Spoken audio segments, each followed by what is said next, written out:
दोस्तों नमस्कार, ये है मार्गदर्शन फॉर सिविल सर्विसेज। मैं अनुराग चौधरी।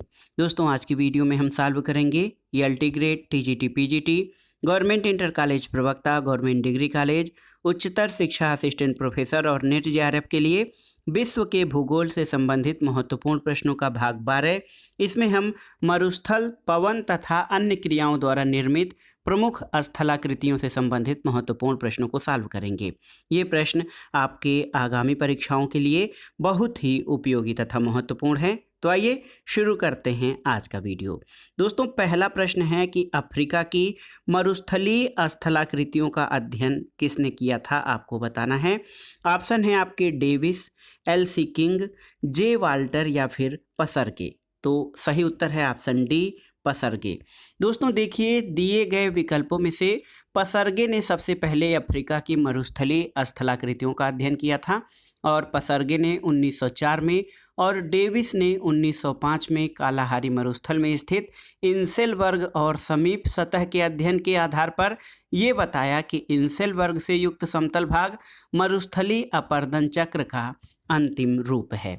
तो देखिए, अफ्रीका की मरुस्थलीय स्थलाकृतियों का अध्ययन सबसे पहले पसर्गे द्वारा 1904 में किया गया था, याद रखिएगा। अगला प्रश्न है दोस्तों, निम्नलिखित में से कौन पवन के अपर्दनात्मक कार्य द्वारा निर्मित स्थलाकृति नहीं है। ऑप्शन है आपके पवनोढ़ मैदान, इंसेलबर्ग, छत्रक शिला या फिर यारडंग। तो सही उत्तर है ऑप्शन ए, पवनोढ़ मैदान।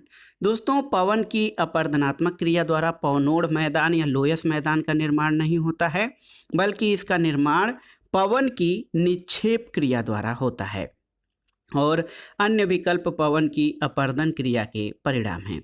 कुछ अन्य महत्वपूर्ण तथ्यों को देख लेते हैं दोस्तों। पवन की अपर्दनात्मक क्रिया द्वारा उत्पन्न स्थल रूप जो हैं उसमें अपवाह बेसिन या वातगर्त, इंसेलबर्ग, छत्रक शिला, भूस्तंभ, जीवजेन, यारडंग, ड्राइकांटर, जालीदार शिला, पुल और खिड़की, ये पवन की अपर्दनात्मक क्रिया से उत्पन्न स्थल रूप हैं, जबकि पवन के निक्षेपणात्मक कार्यों में बालू का स्तूप, बरखान और लोयस मैदान हैं। अगला प्रश्न है, निम्नलिखित में से कौन स्थलाकृति पवन के अपर्दनात्मक स्थल रूपों से संबंधित नहीं है। ऑप्शन देखिए, इंसेलबर्ग, बरखान, ड्राइकांटर, गारा या छत्रक शिला। तो सही उत्तर ऑप्शन बी हो जाएगा। दोस्तों बरखान जो है ये पवन के अपर्दनात्मक स्थल रूप से संबंधित नहीं, बल्कि ये पवन के निक्षेपणात्मक कार्यों से संबंधित है। पवन के निक्षेपणात्मक कार्यों में बालू का स्तूप, बरखान और लोयस मैदान आदि शामिल हैं। अगला प्रश्न है, निम्नलिखित में से किस समूह में सभी स्थलाकृतियां पवन अपर्दन से बनी हैं, आपको बताना है। इस पर देखिए सही उत्तर आपका हो जाएगा ऑप्शन सी, भूस्तंभ, छत्रक शिला और यारडंग। देखिए भूस्तंभ, छत्रक शिला और यारडंग ये दोस्तों पवन अपर्दन से निर्मित जो है स्थलाकृतियां हैं। एस्कर अगर जो हम देखें, एस्कर और यारडंग और लोयस, तो लोयस जो है ये आप देखिए निक्षेपण से बनी है, एस्कर और यारडंग आपके पवन अपर्दन से बनी हैं। देखिए और इसके अलावा लोयस यहाँ पर दिया गया है, लोयस भी जो है निक्षेपणात्मक स्वरूप है। बरखान, भूस्तंभ और टोम्बोली में देखिए बरखान और दोस्तों यहाँ पर बरखान और भूस्तंभ यानी बालू का स्तूप, ये आप देख सकते हैं बरखान ये पवन के निक्षेपणात्मक कार्यों से संबंधित है और इसमें अपर्दनात्मक कार्य से संबंधित नहीं। जबकि पूछा गया है प्रश्न आपसे कि किस समूह की सभी स्थलाकृतियां पवन अपर्दन से बनी हैं, तो भूस्तंभ, छत्रक शिला और यारडंग दोस्तों ये सभी पवन अपर्दन से निर्मित स्थलाकृतियां हैं। अगला प्रश्न है, जीवगेन बनता है कैसे। तो सही उत्तर आपका हो जाएगा दोस्तों, जीवगेन का निर्माण किस तरह से होता है। तो देखिए मुलायम और कठोर चट्टानों के क्षैतिज परतों के बीच पवन अपघर्षण के द्वारा जीवगेन का निर्माण होता है। दोस्तों इसकी व्याख्या अगर जो आप देखें तो आपको स्पष्ट हो जाएगा कि जीवगेन पवन से निर्मित स्थलाकृति है जो मुलायम और कठोर चट्टानों के क्षैतिज परतों के बीच पवन अपघर्षण के द्वारा होता है। अगला प्रश्न है, निम्नलिखित में से वायु द्वारा निर्मित निक्षेपणात्मक भूस्वरूप को क्या कहा जाता है, आपको बताना है। देखिए, निम्नलिखित में से वायु द्वारा निर्मित निक्षेपणात्मक भूस्वरूप को अभिज्ञापित कीजिए। इसमें देखिए, तिपहल शिला यानी ड्राइल कैंटर, शिला जालक यानी स्टोन लैटिस, प्लाया और जिवजेन। तो इसमें से कौन सी वायु द्वारा निर्मित निक्षेपणात्मक भूस्वरूप है, आपको बताना है। तो उत्तर है ऑप्शन सी, प्लाया। दोस्तों, पवन की निक्षेप क्रिया के परिणाम स्वरूप बालुका स्तूप, बरखान, प्लाया, लोयस मैदान, नेबखा, उत्खात स्थलाकृति, पेडिमेंट आदि का निर्माण होता है। जबकि तिपहिपशिला, शिलाजालक और जिवजेन ये अपर्दन क्रिया से संबंधित हैं। अगर जो इस प्रश्न का उत्तर हम विस्तार में इसकी व्याख्या करें तो कुछ अन्य महत्वपूर्ण तथ्यों को जान सकते हैं। दोस्तों, पवन की अपर्दनात्मक क्रिया के फलस्वरूप जो निर्मित होने वाले स्थल रूप हैं वो याद रखिए, अपवाह बेसिन या वातगर्त, इंसेलबर्ग, छत्रकशिला, भूस्तंभ, जिवजेन, यार्डंग, ट्राइकांटर, जालक या जालीदार शिला, पुल तथा खिड़की, ये सभी पवन की अपर्दनात्मक क्रिया से निर्मित हैं। जबकि अर्धशुष्क और शुष्क उष्ण मरुस्थलीय भागों में शैलों के यांत्रिक विघटन और जलीय अपर्दन द्वारा प्लाया का निर्माण होता है। अगले प्रश्न पर आते हैं दोस्तों, यार्डंग एक स्थलाकृति है, किस प्रकार की? तो सही उत्तर है वायुड़ भूदृश्य यार्डंग एक स्थलाकृति है, यानी पवन से निर्मित या पवन की प्रक्रिया द्वारा जो है यार्डंग। दोस्तों, आप जानते हैं कि यार्डंग का निर्माण पवन की क्रिया से होता है। तो आप देख सकते हैं, बहुत ही महत्वपूर्ण है। यार्डंग पवन की अपर्दनात्मक क्रिया के फलस्वरूप ये स्थलाकृति बनती है, तो इसको वायुड़ भूदृश्य कहा जा सकता है। इंसेलबर्ग शब्द किससे जुड़ा हुआ है? तो उत्तर है इंसेलबर्ग शब्द आपका पवन संबंधी कार्यों से जुड़ा हुआ है। अगला प्रश्न है, छत्रकशिला अपर्दन के किस कारक का प्रतिफल होता है? देखिए, छत्रकशिला समुद्री लहर से बनता है। देखिए, ऑप्शन डी आपका सही उत्तर है। देखिए दोस्तों, बहुत ही महत्वपूर्ण है, छत्रकशिला का निर्माण ये अपर्दन के समुद्री लहर से निर्मित होता है। अगला प्रश्न है, ड्राई कांटर किससे संबंधित है, आपको बताना है। तो ड्राई कांटर शुष्क स्थलाकृति से संबंधित है, ऑप्शन सी आपका सही उत्तर है। और पथरीले उष्ण मरुस्थलों की नग्न सतह पर पवन द्वारा अपघर्षित 3 फलक वाले शिलाखंडों को ड्राई कांटर कहा जाता है और 8 अपघर्षित फलक वाले शिलाखंडों को ये वेंटीफैक्ट कहा जाता है। अगला प्रश्न है, पवन के अपघर्षण कार्य द्वारा निम्नलिखित में से किस प्रकार की स्थलाकृति का निर्माण होता है? ऑप्शन है जालीदार शिला, बालुका स्तूप, तरंग चिन्ह और लोयस। तो सही उत्तर है इसमें, सही उत्तर ऑप्शन ए जालीदार शिला हो जाएगा। दोस्तों, जालीदार शिला ये पवन के अपघर्षण कार्य द्वारा निर्मित स्थलाकृति है। और आप जानते हैं दोस्तों, उष्ण शुष्क रेगिस्तान में तीव्र वेग से चलने वाली पवन के मार्ग में पड़ने वाली शिलाओं पर अपघर्षण होने से कोमल शैल कण अलग हो जाते हैं, जिस कारण शिलाओं में छोटे छोटे छिद्र हो जाते हैं और इस तरह के छिद्रों से युक्त शैल को स्टोन लैटिस या जालक शैल कहा जाता है। अगले प्रश्न पर आते हैं, निम्न में से किसके परिणाम स्वरूप प्रस्तर जालकों का निर्माण होता है, आपको बताना है। तो सही उत्तर है पवन द्वारा अपर्दन के द्वारा दोस्तों प्रस्तर जालक या शैल जालक का निर्माण होता है। अगला प्रश्न है, स्टोन लैटिस निम्न में से किसकी क्रिया से निर्मित होते हैं? तो ये महत्वपूर्ण प्रश्न है। आप जानते हैं स्टोन लैटिस ये वायु की क्रिया द्वारा निर्मित होने वाली स्थलाकृति है। अगला प्रश्न है, सागर तट से समुद्र की ओर निकली चट्टान आकृति को क्या कहा जाता है? ऑप्शन देखिए, स्केरी, जेट्टी, स्टैक या फिर हुक। तो सही उत्तर है स्कैरी और स्टैक, यानी ए और सी दोनों इसमें सही हैं। दोस्तों, सागरी तट के पास चट्टानों का स्तंभाकार रूप स्टैक या सागरी स्तंभ कहलाता है। स्टैक का निर्माण उस समय होता है जब तट के पास निकले भाग के आसपास की कोमल चट्टानें काटकर या घुलकर अलग हो जाती हैं और कठोर शैल तट से दूर स्टैक के रूप में छूट जाती है। स्टैक को चिमनी शैल या स्केरी भी कहा जाता है। अगला प्रश्न है दोस्तों, बालसन किससे संबंधित है, आपको बताना है। ऑप्शन है आपके हिमानीकृत स्थलाकृति से, काष्ठ स्थलाकृति से, शुष्क स्थलाकृति से या फिर बहते हुए जल से उत्पन्न स्थलाकृति से। तो सही उत्तर है दोस्तों बाल्सन शुष्क स्थलाकृति से संबंधित है। और रेगिस्तानी भागों में पर्वतों से घिरी बेसन को बाल्सन कहा जाता है।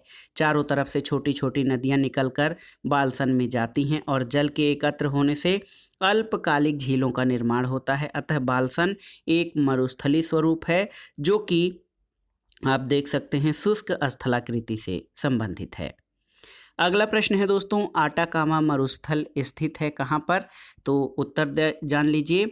आटाकामा दक्षिणी अमेरिका महाद्वीप के चिली और पेरू में विस्तृत मरुस्थल है और ये दुनिया का शुष्कतम मरुस्थल है और ये मुख्यतः चिली साल्टपीटर यानी नाइट्रेट और तांबा के भंडार के लिए प्रसिद्ध है। अगला प्रश्न है आटाकामा का मरुस्थल कहाँ पर स्थित है? तो आप जानते हैं ये दक्षिण अमेरिका में स्थित है और पेरू और चिली देशों में इसका विस्तार है। अगला प्रश्न है इनमें से कौन ठंडा रेगिस्तान नहीं है? देखिए दस्त ए लुट, गोबी, लद्दाख और कराकुम। तो सही उत्तर है ऑप्शन ए दस्त ए लुट। दोस्तों दस्त ए लुट ईरान के केरमान प्रांत में स्थित एक विशाल लवणीय रेगिस्तान है। यह एक उष्ण मरुस्थल है जबकि अन्य जैसे गोबी, लद्दाख और कराकुम ये शीत मरुस्थल के उदाहरण हैं। अगला प्रश्न है निम्नलिखित कथनों पर विचार कीजिए और दिए गए कूट से सही उत्तर का चयन कीजिए।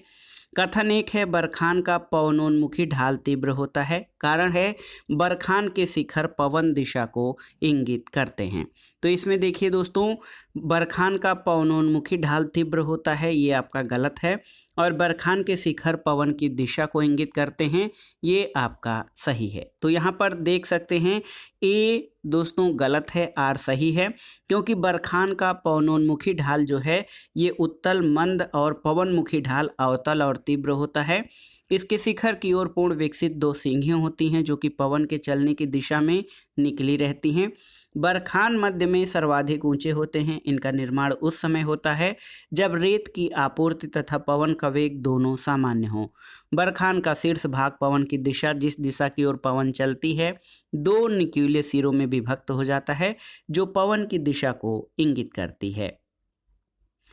अगला प्रश्न है निम्नलिखित में से किस आकृति का संबंध नदी के कार्यों से नहीं है? जलप्रपात, गोखुर झील, बरखान या वी आकार की घाटी। तो आप जानते हैं बरखान का संबंध नदी के कार्यों से नहीं है क्योंकि बरखान का संबंध पवन के कार्यों से है। ये पवन का निक्षेपण कार्य है इसलिए बरखान का संबंध नदी कार्यों से नहीं। दोस्तों जलप्रपात, गोखुर झील, वी आकार की घाटी इसका संबंध नदी के अपर्दन कार्यों से है। अगले प्रश्न पर आते हैं विस्तृत रेगिस्तानी क्षेत्र में कठोर चट्टान की सामान्य सतह से ऊंचे उठे हुए टीले क्या कहलाते हैं? ऑप्शन देखिए छत्रक शिला या मशरूम राख, द्वीपाभगिरी या इंसेलबर्ग, ज्यूगेन या फिर यार्डंग। तो दोस्तों विस्तृत रेगिस्तानी क्षेत्र में कठोर चट्टान के सामान्य सतह से ऊंचे उठे हुए टीले ये इंसेलबर्ग कहलाते हैं जिसको हिंदी में द्वीपाभगिरी कहा जाता है। दोस्तों देखिए विस्तृत रेगिस्तानी क्षेत्र में कठोर चट्टान के सामान्य सतह से ऊंचे उठे हुए टीले द्वीपाभगिरी या इंसेलबर्ग कहलाते हैं और मरुस्थलों में अपक्षय और अपर्दन के कारण कोमल शैल आसानी से कट जाती हैं लेकिन कठोर शैल के अवशेष भाग ऊंचे ऊंचे टीले के रूप में बच जाते हैं। चूँकि बोर्नहार्ट ने इंसेलबर्ग के निर्माण की क्रिया का पता लगाने का कार्य प्रारंभ किया था इसलिए इंसेलबर्ग को बोर्नहार्ट भी कहा जाता है। द्वीपाभगिरी इंसेलबर्ग प्रायः गुंबदाकार हुआ करता है और इसका निर्माण ग्रेनाइट या नीस नामक चट्टानों के अपक्षय और अपर्दन से होता है। अगले प्रश्न पर आते हैं दोस्तों टैफोनी स्थलाकृतियाँ पाई जाती हैं कहाँ पर आपको बताना है। ऑप्शन देखिए ध्रुवीय क्षेत्रों में, मरुस्थली क्षेत्रों में, मानसूनी क्षेत्रों में या भूमध्य सागरीय क्षेत्रों में। तो सही उत्तर ऑप्शन बी मरुस्थली क्षेत्रों में। दोस्तों टैफोनी स्थलाकृतियाँ मरुस्थली क्षेत्रों में पाई जाती हैं और उष्णकटिबंधीय मरुस्थल में सिलिका युक्त बालू का पत्थर शैल पर रासायनिक अपक्षय से विकसित छिद्रों के जाल को टैफोनी कहा जाता है। देखिए निम्नलिखित कथनों की जांच कीजिए और दिए गए कोड के आधार पर सही उत्तर का चयन कीजिए। पहला है लोयस, एक जर्मन शब्द है जो राइन के बारीक दानेदार मिट्टी के लिए उपयोग किया जाता है, ये सही कथन है। लोयस सिंचाई वाले क्षेत्रों में बहुत उपजाऊ मिट्टी है, ये सही है। लोयस का सबसे बड़ा जमाव हुआंगहो घाटी में पाया जाता है, सही है। लोयस मिसिसिपी घाटी, पेटागोनिया और न्यूजीलैंड में पाई जाती है। तो दोस्तों ये चारों ही कथन लोयस के बारे में सही हैं। ऑप्शन डी आपका सही उत्तर हो जाएगा। 1, 2, 3, 4 सभी सही हैं। देखिए दोस्तों, पवन द्वारा निर्मित मैदान दो तरह के होते हैं, एक रेतीला मैदान और दूसरा लोयस का मैदान। लोयस का मैदान प्रायः मरुस्थलों से दूर निर्मित होता है। मरुस्थली भागों से आने वाली आंधी अपने साथ मिट्टी और रेत के कणों को दूर उड़ाकर ले जाती है, जहां उनकी गति मंद हो जाती है। वहीं इनका निक्षेपण कर लोयस मैदान का निर्माण करती है। लोयस जर्मन शब्द है, ये राइन घाटी की बारीक मृदा के लिए प्रयोग किया जाता है। चीन के शेंसी प्रांत में हुआंगहो घाटी में लोयस का सबसे बड़ा जमाव हुआ है और लोयस मिसिसिपी घाटी के दोनों ओर पेटागोनिया और न्यूजीलैंड में पाई जाती है। अगला प्रश्न है, सूची 1 का सूची 2 से सुमेलन कराइए और दिए गए कूट के आधार पर सही उत्तर का चयन कीजिए। यहाँ पर देखिए घटक और स्थलाकृति। नदी जल से दोस्तों गोखुर झील का निर्माण होता है, हिमनद से ड्रमलिन का निर्माण होता है, भूमिगत जल से लैपीज का निर्माण होता है और ज्यूजेन स्थलाकृति ये पवन से निर्मित होती है। तो यहाँ पर 3, 2, 4, 1 सही सुमेलन है। ऑप्शन देखिए 3, 2, 4 और 1, ऑप्शन बी आपका सही उत्तर हो जाएगा। अगला प्रश्न है दोस्तों, निम्नांकित में से कौन सा सही सुमेलन नहीं है आपको बताना है। ऑप्शन है आपके आर्डंग वायु, ये सही सुमेलित है। एस्चुअरी या ज्वार नदमुख नदी द्वारा निर्मित आकृति है। लटकती घाटी हिमानी, ये भी सही सुमेलित है।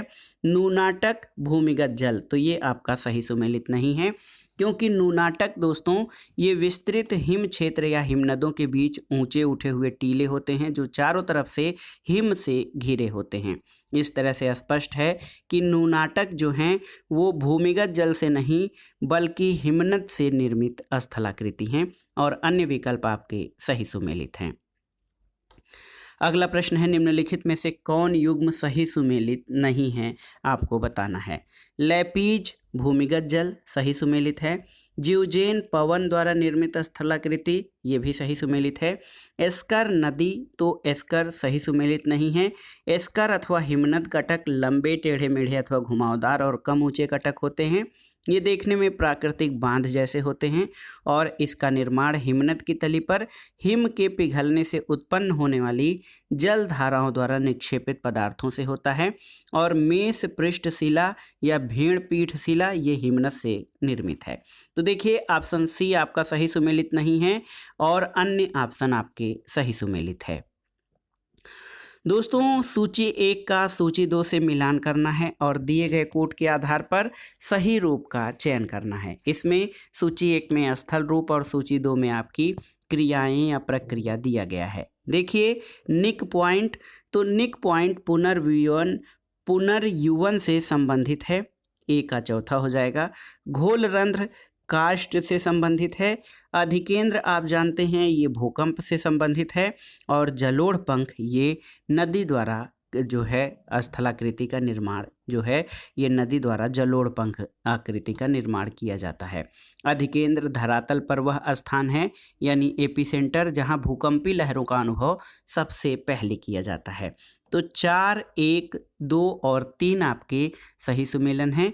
ऑप्शन देख लेते हैं 4, 1, 2 और 3 में 4, 1, 2 और 3 ऑप्शन बी आपका सही सुमेलित है।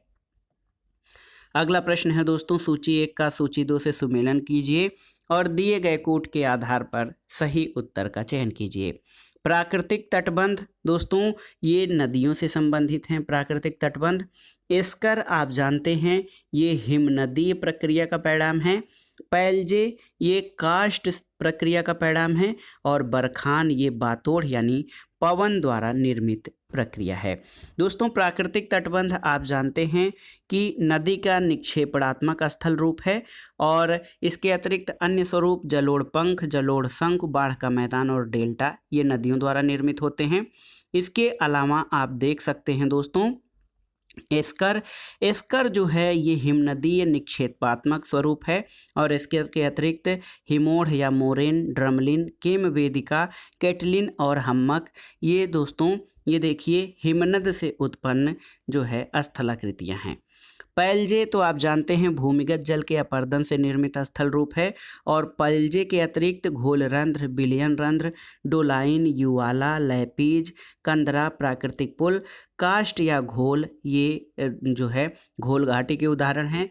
बरखान तो बरखान आप जानते हैं पवन या बातोड़ के निक्षेपात्मक स्थल रूप हैं। बरखान के अलावा बालुका स्तूप, लूनेट, लोयस, बजादा, प्लाया निक्षेप, ये निक्षेप से निर्मित स्थलाकृतियां हैं।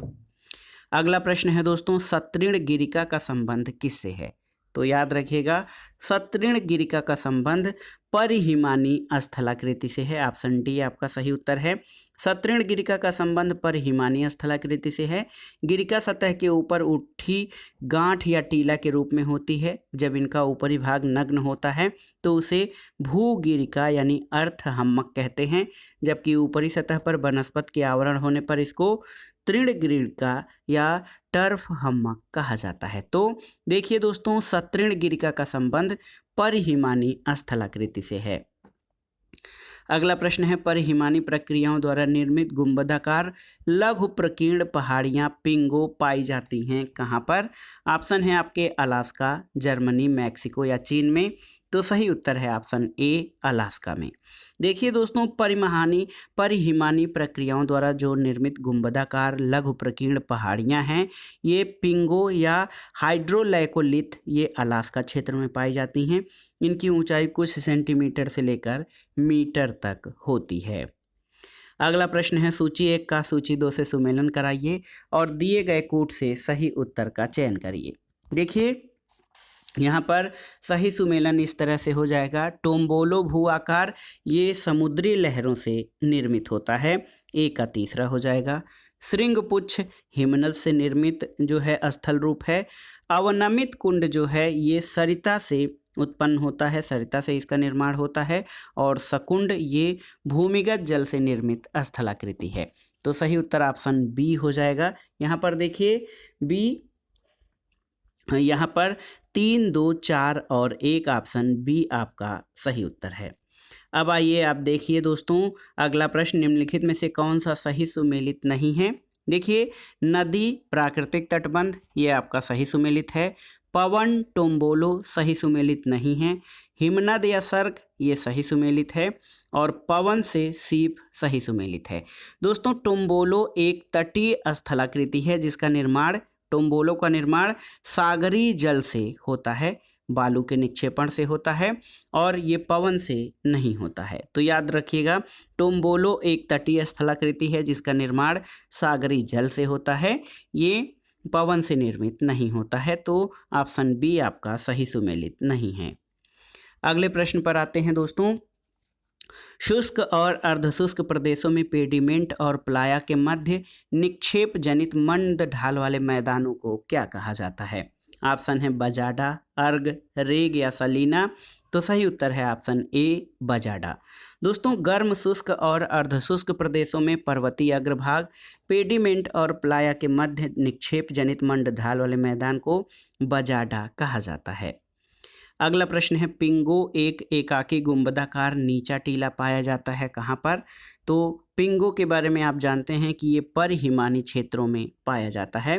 पिंगो एक एस्किमो शब्द है। इसका प्रयोग बिखरी हुई गुंबदाकार छोटी छोटी पहाड़ियों और टीलों के लिए किया गया है। पिंगो अविच्छिन्न और विच्छिन्न दोनों प्रकार के परिहिमानी क्षेत्रों में मिलते हैं। अलास्का, कनाडा, ग्रीनलैंड और साइबेरिया के आर्कटिक प्रदेशों में पिंगो बहुत अधिक मात्रा में पाए जाते हैं। तो याद रखिएगा, पिंगो एक गुंबदाकार नीचा टीला परिहिमानी क्षेत्र में पाया जाता है। अगला प्रश्न है, निम्नलिखित में से समुद्री जल द्वारा अपरदित भूस्वरूप को छाटिए। इसमें देखिए, भूजिह्वा कुश, अपतटी सोपान, अनूप यानी लैगून या फिर कुंडलित रोधिक। तो सही उत्तर है दोस्तों ऑफशोर बेंचेज यानी अपतटी सोपान, ये समुद्री जल द्वारा अपरदित भूरूप है। दोस्तों देखिए, अपतटी सोपान का निर्माण समुद्री जल के अपरदन द्वारा होता है और आप देख सकते हैं समुद्री जल द्वारा निक्षेप जनित जो स्थलाकृतियां होती हैं उसमें तरंग घर्षित प्लेटफॉर्म, वेदिका, पुलिन रोधिका, अपतट रोधिका, स्पिटहुक, लूप, टोम्बोला रोधी द्वीप, ज्वारी प्रवेश द्वार, पंखयुक्त शीर्ष स्थल, सबखा, डेल्टा आदि इसमें महत्वपूर्ण हैं।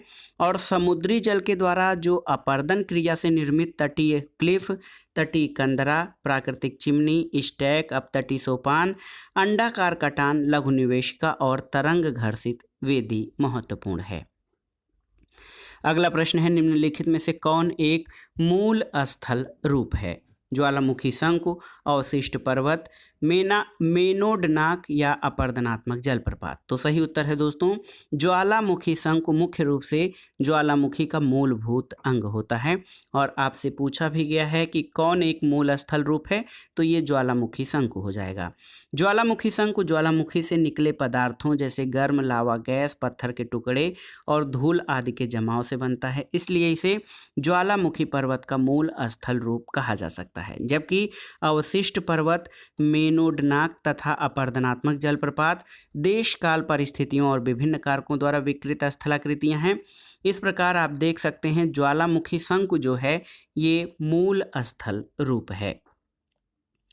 अगला प्रश्न है निम्नांकित में से किसने चूना पत्थर क्षेत्रों में कंदराओं के निर्माण के संक्षारण सिद्धांत का निर्माण किया था? तो ऑप्शन देखिए C.A. मैलट, A.C. स्वीटनर और J.H. गार्डनर या W.M. डेविस। तो सही उत्तर है ऑप्शन A C.A. मैलट। देखिए दोस्तों चूना पत्थर क्षेत्रों में कंदराओं के निर्माण संक्षारण सिद्धांत का निर्माण C.A. मैलट द्वारा किया गया था। C.A. मैलट ने द्विचक्र सिद्धांत का, W.M. डेविस ने भौम जलस्तर सिद्धांत का, A.C. स्वीटनर ने तथा स्थैतिक जलमंडल सिद्धांत का J.H. गार्डनर ने प्रतिपादन किया था। एक बार फिर से देखिए दोस्तों संक्षारण या अपघर्षण सिद्धांत C.A. मैलट जो पूछा गया है, द्विचक्र सिद्धांत W.M. डेविस, भौम जलस्तर सिद्धांत A.C. स्विनरटन और स्थैतिक जलमंडल सिद्धांत J.H. गार्डनर द्वारा प्रतिपादित किया गया था। अगला प्रश्न है किस भूवैज्ञानिक ने अंतः सागरी भू आकृतियों के वर्गीकरण की प्रणाली स्थापित की थी? तो ये हैं ब्रूस सी हिजन या B.C. हिजन। दोस्तों ब्रूस सी हिजन ने अंतः सागरी भू आकृतियों के वर्गीकरण की प्रणाली स्थापित की थी। अगले प्रश्न पर आते हैं कौन सा सुमेलित नहीं है आपको बताना है?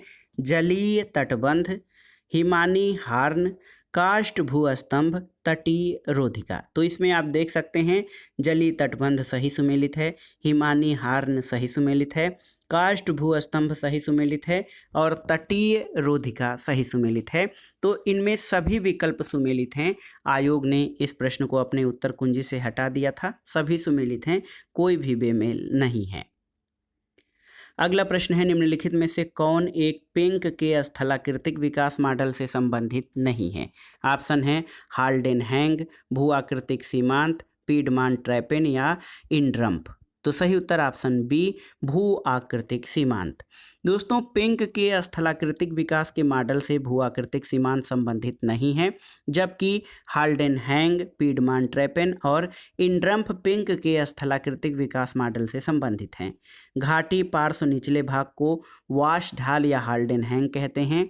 पिंक के आप स्थिजिंडे इट्विंकलुंक अवस्था में पीडमान ट्रैपेन का निर्माण होता है, जबकि आस्तिजिंडे इट्वेलुंक अवस्था में हाल्डेनहैंग और इंड्रम्प का निर्माण होता है। इंड्रम्प आस्तिजिंडे इंट्विकुलंग के अंत में उत्पन्न होता है, जिसे डेविस के पेनी प्लेन के समकक्ष समझा जाता है। अगला प्रश्न है सूची 1 का सूची 2 से सुमेलन कीजिए और दिए गए कूट के आधार पर सही उत्तर का चयन करिए। जीवजेन दोस्तों ये पवन द्वारा निर्मित अपर्दन के फलस्वरूप निर्मित भू आकृति है। पोलजे ये भूमिगत जल से निर्मित आकृति है। केम तो ये हिमानी से जो है निर्मित, हिमानी के अपर्दन से निर्मित आकृति। और रेपिड्स ये बहते जल के अपर्दनात्मक स्वरूप से निर्मित भू आकृति है। तो सही उत्तर आपका हो जाएगा 3, 4, 2 और 1। देखिए ऑप्शन डी आपका सही उत्तर है। अगले प्रश्न पर आते हैं। सूची 1 को सूची 2 से सुमेलित कीजिए और दिए गए कोड के आधार पर सही उत्तर का चयन कीजिए। इसमें भू आकृति और अपरदन के कारक दिए गए हैं।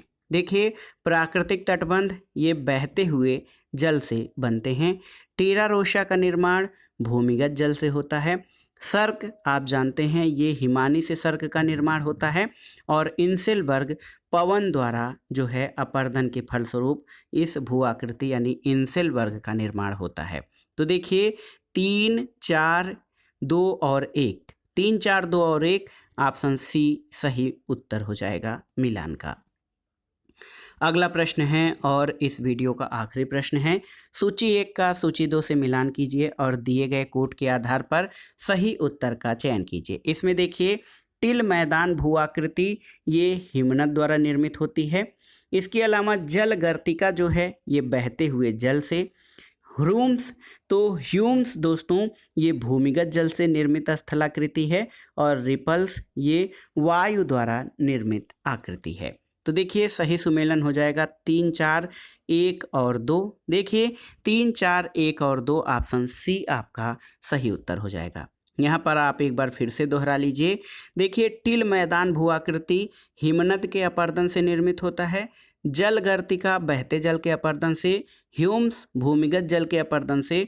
और रिपल्स वायु के अपरदन से निर्मित होता है। तो दोस्तों ये था आज का वीडियो। इसमें हमने LT grade, TGT, PGT, government inter college प्रवक्ता, गवर्नमेंट डिग्री कॉलेज, उच्चतर शिक्षा असिस्टेंट प्रोफेसर आदि परीक्षाओं के लिए विश्व के भूगोल के अंतर्गत मरुस्थल और पवन तथा अन्य क्रियाओं द्वारा निर्मित स्थलाकृतियों से संबंधित महत्वपूर्ण प्रश्नों को सॉल्व किया। ये प्रश्न आपके पिछले यानी प्रीवियस ईयर्स पेपर्स में पूछे गए हैं, लेकिन इन प्रश्नों के आगे भी पूछे जाने की संभावना है। इसलिए आपके लिए ये प्रश्न बहुत ही इम्पॉर्टेंट हैं और आप इन सबको अच्छे से तैयार कर लीजिएगा। वीडियो आपको कैसा लगा हमें कमेंट बॉक्स में ज़रूर बताइएगा। वीडियो को लाइक करें, शेयर करें और इस चैनल मार्गदर्शन फॉर सिविल सर्विसेज को सब्सक्राइब करें। वीडियो देखने के लिए धन्यवाद दोस्तों। नमस्कार।